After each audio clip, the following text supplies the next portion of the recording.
Yun guys, good morning sa inyo lahat. Ito mo yan yung Kuya Edwin, ang inyong William Driver. At ngayong araw na to ay tayo ay magpapauwi ng ito. Bakit? Kasi kanina pagbiyahe ko, unang ikot pa lang, lagpas na siya ng 150 yung limit niya. Wow naman! Umabot ng 5 ikot. Wow! Nagtubig ako kasi meron naman siyang lagayan ng tubig. Kaya lang, pag-angat ko ng 7-Eleven, bumado ulit siya sa 200. So sabi ko, iba na to. Kaya tinawag ko sa operator natin at ayun na nga, dadalhin natin sa pa-overallan na injector. So guys, samahan nyo ako. So yun guys, at nandito na nga tayo sa Sampaloc po at nandito ang pwesto ni Kuya ang nagagawa ng radiator. So i-overhaul niya po yan. So tara guys, panoorin natin siya. So yan guys, at natanggal na nga ni Kuya yung radiator at dadalhin niya yan dyan sa pwesto niya sa kabila.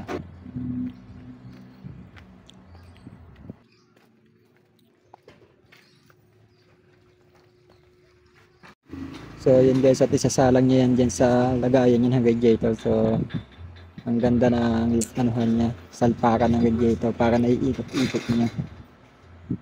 So pwede yung patagilid, pwedeng paharap.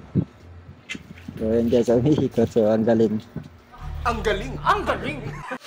So yun guys, at ina-upload rin ito yan para matanggal sa pagkakabit ko ng radiator. Kasi nakahinan lang naman po yan.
So dito nga guys, ay binababaran niya na asido yung pinaka-cover niya para matanggal yung mga dumi para maging tansi ulit siya.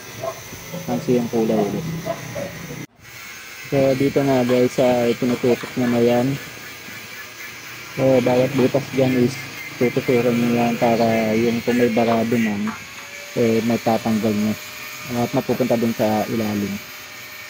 So isa-isa nyo talaga yan, yung nakikita nyo ng butas nyo. At dito nga nakakailang butas na rin siya. So dito halos kaunti lang yung barado, halos wala nga yung iba eh. Kaya kasi mapapansin nyo, dire-diretso yung pagtutok niya. So siyempre guys, meron din siyang tinda na mga radiator. So mula malaki hanggang paliit yan, medyo may kamahalan nga lang talaga pag bumili ka. So, at nakita rin ni Kuya yung problema ng radiator namin kasi marami na siyang tutok sa kabila ng yan. So, kaya siguro daw hindi nakakapasok yung hangin papunta sa natin. So, dito na agad sa patapos sa Kuya. At dito nga guys, pinuturuhan naman ng isang radiator namin para mas malinis at maayos yung pasukan ng hangin papuntang natin. Talagang nakikita mo talagang pinututukan mo ng maigi. Pero guys, hindi yan nakakaputi ng yung ginagawa mo. Talagang basta mahalaga lang daw dyan, strict ka pag nag-pressure washer ka para hindi masira yung mga pansit.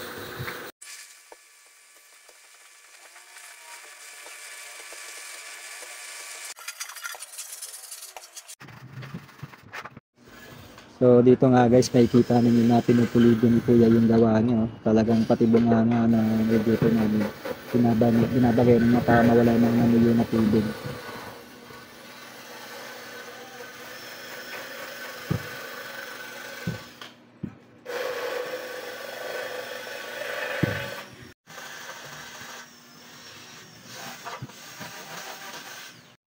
At dito nga guys, hindi na nakompleto si Kuya.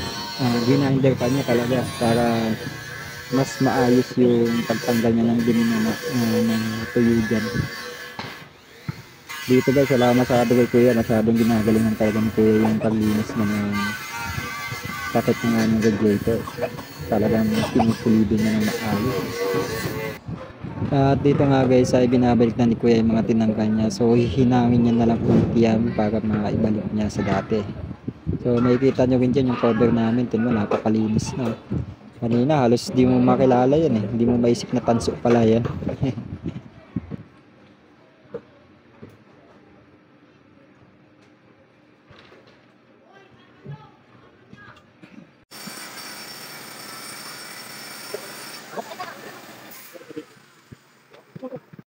At eto na nga guys, ay binabalik na ni Kuya ang aming radiator sa aming Jeep.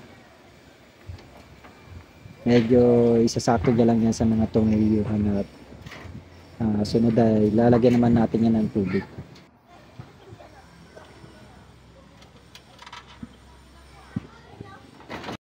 At yan na nga guys, sinasalinan na ng tubig ni Kuya ang ating radiator. Yun guys, kakatapos lang natin ng maayos na radiator. So, sana kahit pa paano may pagbabago. Kasi hindi talaga ito pwede pag ganun tataas yung ventilation.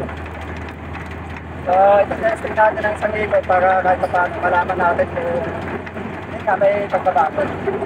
Yun lang guys, maraming salamat.